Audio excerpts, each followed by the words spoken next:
Nael Nadif Kasri. Nael has been working on KS for quite some time, and he's been instrumental in Eric and I both having a learning curve and understanding the work that is being done by the team over in the Netherlands, and just incredibly grateful for his continued effort, drive.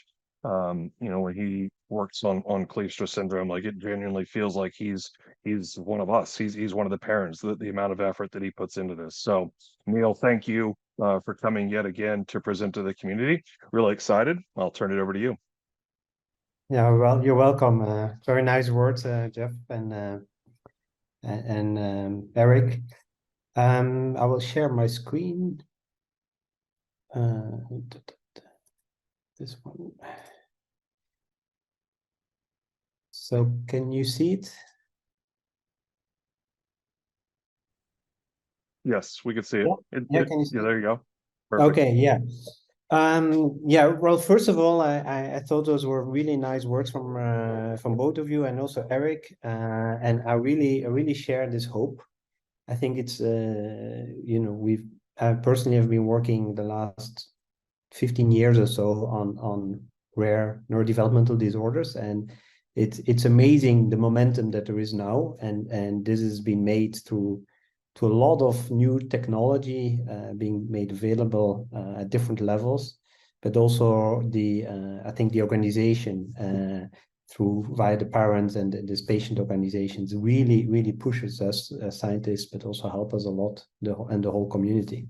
And so I really share this hope, and I think we are really in a very nice momentum. And what I would like to do today is actually share one of those projects where I think we something that was just not possible a few years ago. And I'll try to give you an update. I'll try to keep it as not go too much in detail, but if there are questions, of course, I'm happy to answer them afterwards. So this project is what we call, it has a name BRAINmodel, and is basically focused on trying to leverage stem cell-based medicine for monogenic neurodevelopmental disorders. And the reason we want to do that is that, well, we all know that the human brain is basically inaccessible at the molecular cellular level, which makes it very difficult for us to connect basically the genetic findings that we have found, that we discovered the past 2 decades, to some clinical phenotypes. We, of course, know in the context of Kleefstra syndrome that there are mutations in the HMT1, and those lead to Kleefstra syndrome. But we actually, to say it bluntly, do not understand how mutation in the HMT1 actually leads to the phenotype. And on top of that, we also know that even the same mutation in HMT1 can lead to quite different clinical phenotypes. Although they can all be categorized as Kleefstra syndrome, you will have patients with epilepsy, some would not have epilepsy, some patients will have a milder phenotype, and some other patients are more affected. And so there is something there that we do not, there's actually, you can see it as a big black box. And so in order to move towards therapy, I think it's essential to use all possible models and opportunities available. And so we have done that in the past a lot with animal models, and are still doing that, and it's still extremely valuable. But since a few years now, there is also the opportunities to generate basically human brain models, starting from the patient's own cells. And so this project BRAINmodel is really centered around this, and try to see how we can actually leverage this kind of model systems. Now, this is a quite large consortium that consists all of specialists in their field. And so my lab is in Nijmegen, also where Tjitske Kleefstra used to be, but she moved now to Rotterdam. So we collaborate with Amsterdam and also Twente, which is a technical university, and helps us with the very technical aspects of our model system. Now, as I mentioned, so we want to leverage patient-owned cells to try to understand the disease. And so trying to understand the disease means that we want to really understand why mutation in the HMT1 leads to, some cellular mechanism that goes wrong into the human brain. And for that, we make use of those patient cells, which we can differentiate to. So that means that we can transform those cells to brain-like cells. And in the brain, there are many cells. So we can do that through different cell types. And then we try to measure kind of what Eric was mentioned, some kind of cellular biomarkers to see, try to see what is different between the Kleefstra patient cells and the one from controls. And once we have identified that, we of course want to also find ways to revert those phenotypes. And if we find this, then of course this would be actually our first hit towards further developing this, and with the hope to go back to a patient. Now, again, the really big advantage of what we can do now is really that we can do that in a patient-specific manner. And this is important because beside the HMT1, there might be the rest of your genome, of your DNA, might influence actually your clinical outcome. And that's something that we do not understand, and actually is important for understanding the disease mechanism, but also potentially for even the drug responses. So in this project, we do that for a group of disorders. We don't do that only for EHMT1. The EHMT1 is obviously one of our main genes to study. But we do that for two groups of disorders. We call them the chromatinopathies. Those are all genes that you see here that are involved in structuring how the DNA is folded. And then we also have some genes that we study that are linked to the function of the synapse, so where neurons communicate with each other. And so, as I said, these stem cell models are currently available, but there is still quite some work to do. And in the sense, this work is at several levels. And it's at first of the level of robustness. So those models are still very young, so we do not fully understand them yet. There is variation, and we have to make sure that we only look at the really biological relevant variation and not technical variations. We can make those models very simple or very complex. And so with that, we basically have the question of how complex should we make our model to say something valuable about Kleefstra syndrome. And to me, what is probably the most important is how predictable are our models. So that means how predictable are the outcome of what we find in our models for the real patient. And this is, I think, the most crucial and most, of course, obviously also the most difficult aspect. And that's something that I think we have not been very good in the last 2 decades, is that the predictability of what we would find in any kind of models was actually always very poor. And so we need to really make a step here. And then lastly is also the scalability, because we have more and more patients coming in because of the great work of clinicians and others. And so at the end, we should be able to provide this kind of information and access for everyone. BRAINmodel is basically focused on a multi-level strategy. And so it really starts from both sides. So the patient is central. And on one side, we have the fact that we can generate patient-specific material, like the stem cells, which we can study in a dish, so what you call this in vitro. And on the other hand, we have the patient themselves. Now, I think what makes BRAINmodel really unique is that we will finally study the same cells in vitro, so in the dish, and get some biomarkers and cellular outcomes from individual patients, but at the same time, from the same patients, also measure clinical relevant endpoints, so the measurements in the patients themselves. And so the reason that we want to do that is we'll finally be able to link whatever we find or measure in the dish also with clinical measurements. And I think this is really essential in order to make the next steps in these kind of models. There are different levels of investigation, and this actually has to do with how the brain is organized. So we can look at a very, I think the small computational unit that the brain has, which is the connection between two cells. There's the synapse. We can look at a network of cells.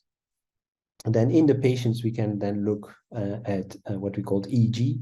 So that means that we can, by putting electrodes on patients' head, we can look at the changes in electric activity. And then, of course, we can incorporate also the clinical phenotype. And so we want to really do this across all those different levels for every individual patient that will be enrolled within BRAINmodel. And so one of the major parts that what I'm working on is trying to, within this consortium, it's really trying to link the in vitro, what we call the in vitro measurements to the patient findings. And specifically, my lab is working on trying to find the in vitro cellular phenotypes.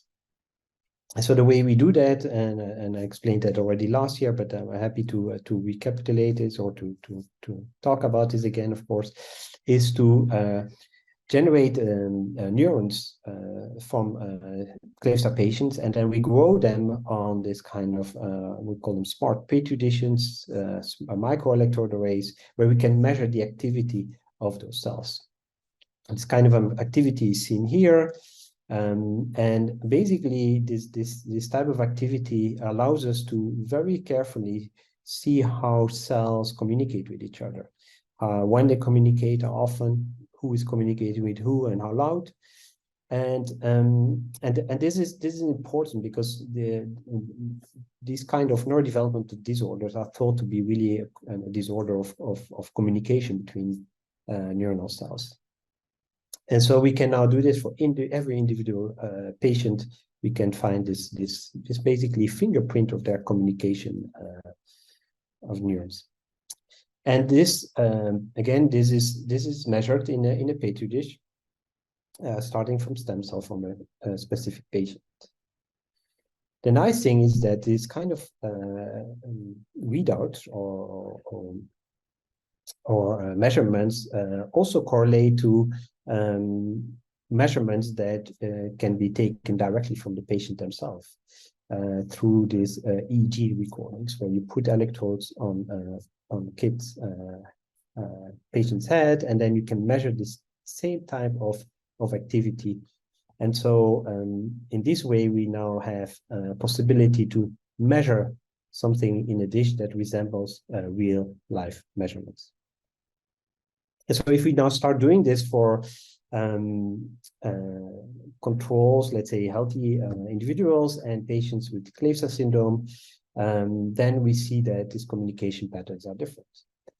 And although you don't need to really be able to read these kind of patterns, basically on the left here, you see a very regular pattern that comes from healthy controls, and on the right, you see patterns that come from patients with Kleefstra syndrome. And you can readily see that those patterns look quite different. Now, we've done quite some work in the lab. We have tested different cell types.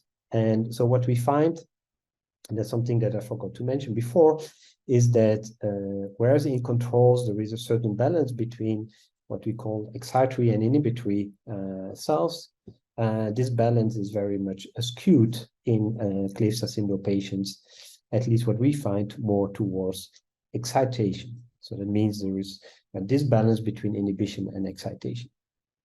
And the reason that this is interesting to measure as such is that this balance between excitation and inhibition is something that is being seen not only in Kleefstra syndrome, but also in many other neurodevelopmental disorders. At the same time, there are quite some compounds available that can potentially shift this balance and normalize it. And so we have been working quite intensively on trying to understand the details of this disbalance, and this is still work in progress. But already knowing that this is in disbalance is quite important.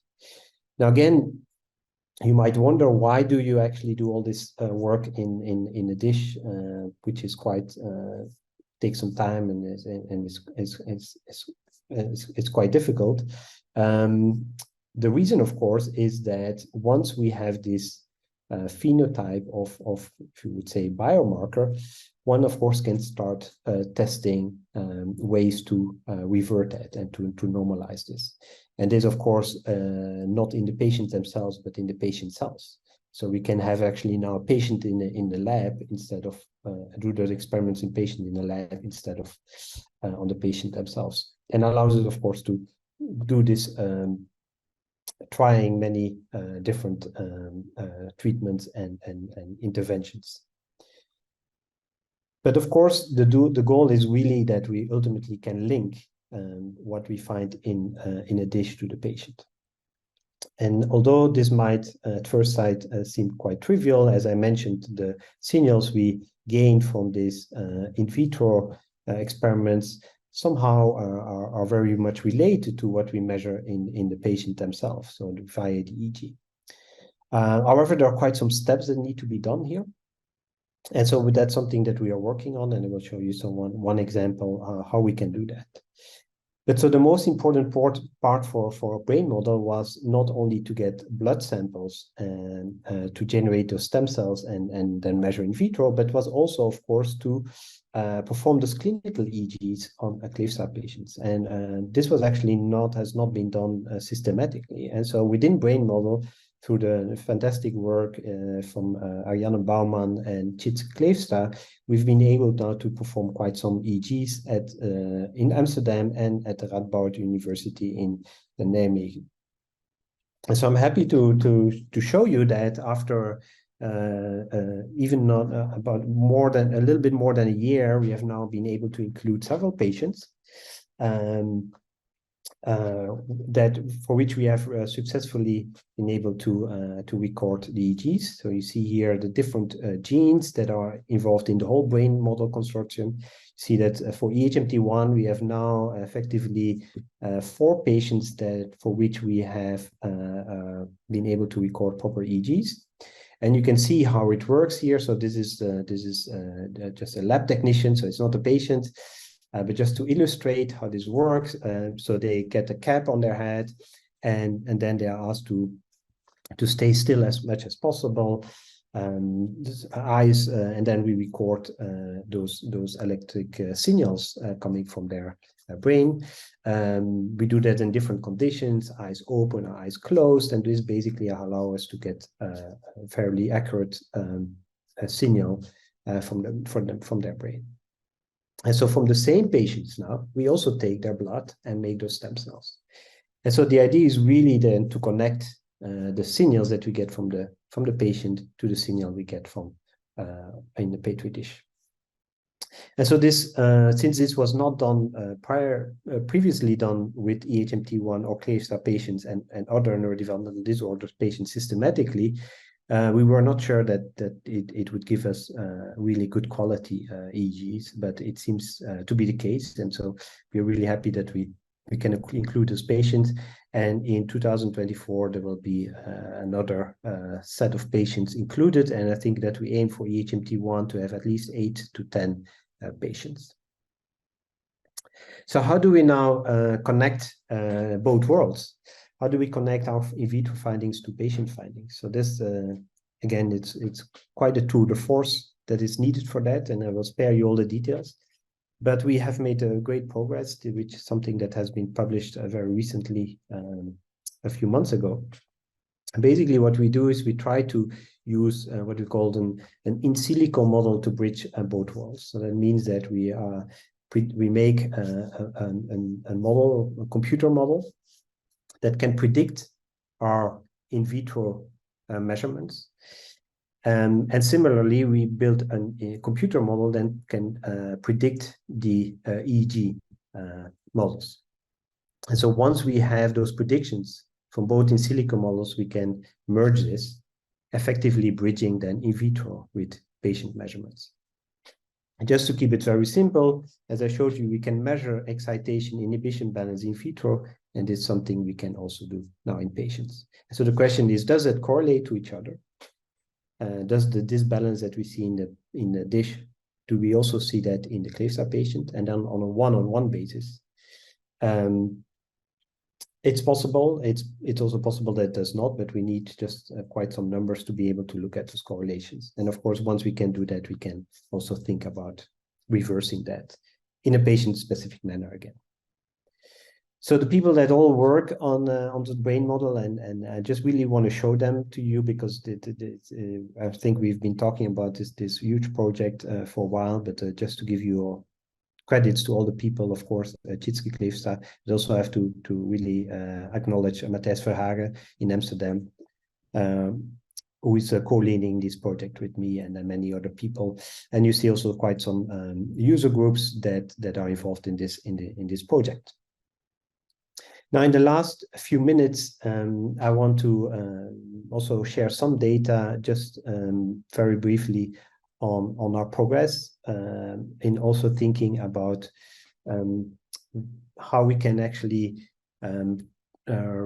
use our model to find some potential hits, therapeutic strategies that could be beneficial for the patients. And so typically what we think of, or the way we work, is that we follow this cycle here. We find certain phenotypes, as I explained just now. So for example, this balance between excitation and inhibition, and then we try to rescue or revert this phenotype again in a dish, and then we go to the patient. However, until you go to the patient, you have no idea whether this will work or not. And so with working together with Tjitske, she has been treating Kleefstra patients that have regression with olanzapine. And so we thought that we might turn this whole cycle around and ask the question if olanzapine actually has, since it shows to have some beneficial effect in patients, whether olanzapine could also rescue or revert some of the phenotypes we see in a dish. And the reason that we wanted to do that is that it also allows us to build better brain models. And so now I think there's been some reports on the regression phenotypes in Kleefstra syndrome, typically followed by sleep disturbance.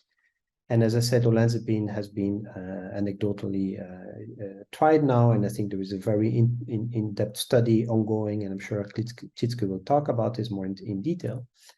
And so again, so we wanted to really know, how is olanzapine actually working in our brain models? And if so, how does it work? What is the target? What are the cells it works on? And so I want to, the way we did this was to take again patient lines, patient cells from controls and Kleefstra cells. And because we had no idea on which cell types olanzapine might work, we generated many different cell types from the stem cells. And we looked at different phenotypes. And this is a summary of a few years of work that you see here. And so what was striking is that we, depending on the cell type, there are different phenotypes. So what you could say biomarkers in the excitatory neurons, in inhibitory neurons, not so much in dopaminergic or serotonergic neurons, but also, and this was new for us, also in the non-neuronal cells, the supporting cells, which we called astrocytes.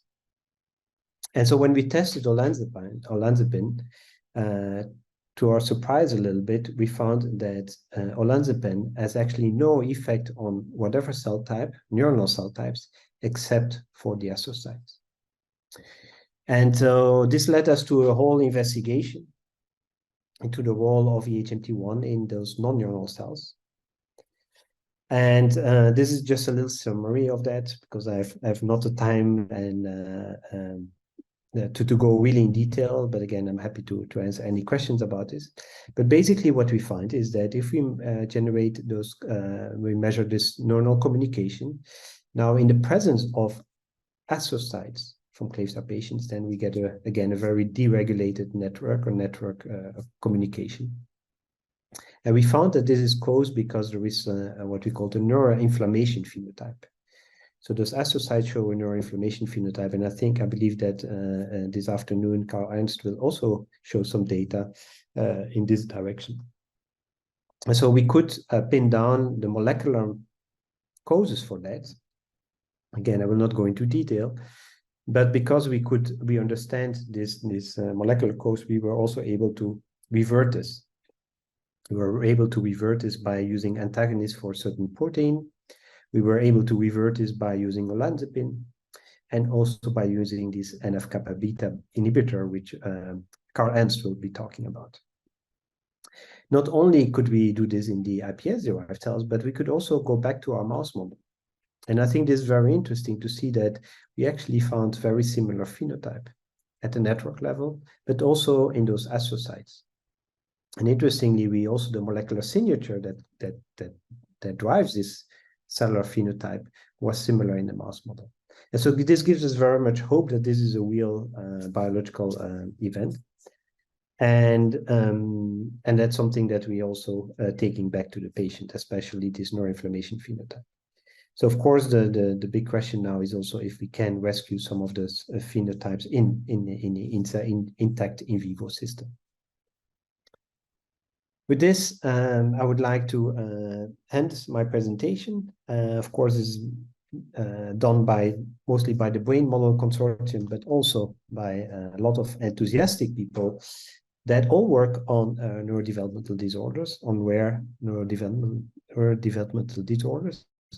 And I can say that we are all very hopeful that I think, slowly, but surely we'll be getting there. And with this, I'm happy to take any kind of questions from the audience. Thank you, Nael. I actually had a question just to pose right quick. When you're listing the number of patients enrolled currently, there's currently 4 patients with Kleefstra syndrome enrolled, and the hope was for 8 to 10. Is recruitment still open? And if so, what's the best way to get in touch? Would you like them to come through us or directly to you? Yeah, so the recruitment, of course, there is a clear logistic aspect to it, because they are being the EGs has to be done in person, right? So this happens now in 2 centers, in Amsterdam and in Nijmegen, and I believe that we should not have problems reaching the 8 patients normally. And I think, of course, but that's maybe something that we can discuss together with Chitske, that once we have a good feeling of how the EGs can be taken, that this of course can also be then done at other sites at some point, because it's something that can be done definitely in other hospitals as well. Yeah. Great. Well, thank you. I have one other follow-up question is, in a previous presentation you gave, something that stuck on my mind very early on was how Kabuki and Kleefstra syndrome were overlaid, right, in some of your readouts. And I was wondering if you, with this current cohort, we've seen collaboration within the rare disease community being really, really important to our trajectory. And so have you seen any sort of parallels with any of the other conditions currently combined in BRAINmodel? Is it too early for those readouts to be seen, or are you seeing any similarities? Yeah, this is very interesting. This is exactly what the reason why we this is actually exactly the reason why BRAINmodel was built as this, is also to look at individual variation within Kleefstra, but also similarities or dissimilarities with other syndromes that are very, in the same kind of realm.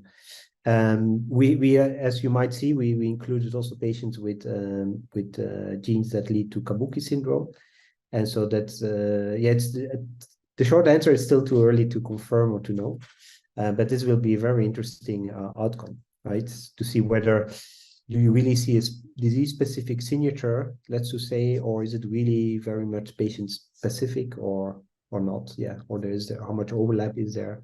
So this will be able to answer this. Yeah.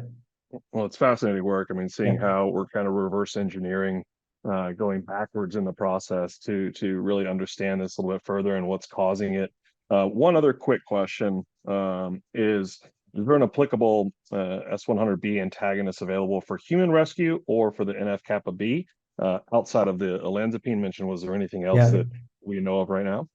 Yeah, so as far as I know, for the S100B, definitely not. So this is definitely not a compound that